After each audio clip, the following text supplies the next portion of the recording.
Tax season is here, and while it might feel overwhelming, a little prep now can save you stress, time, and maybe even money. So let's break it down. What do you actually need to do to file your taxes the right way? First, know your deadline. April 15th for most people. If you need extra time though, you can still file for an extension, but remember, an extension to file is not an extension to pay. If you owe, you'll still need to estimate and submit a payment to avoid penalties. Now let's get into what you need to gather in order to start filing your taxes.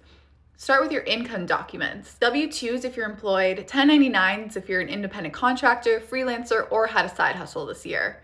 And also investment income forms and bank interest statements. Next, think about your filing status. Single, married, head of household. Your filing status affects how much you owe and what credits you qualify for. So make sure you're choosing the right one.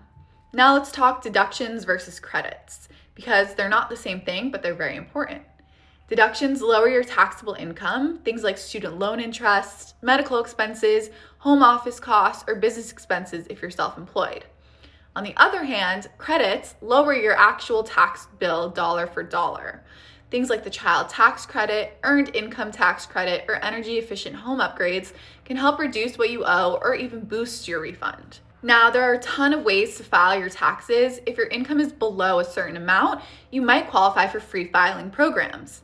Tax software can be a great middle ground, or if you have a really complex tax situation, a professional might be worth the investment.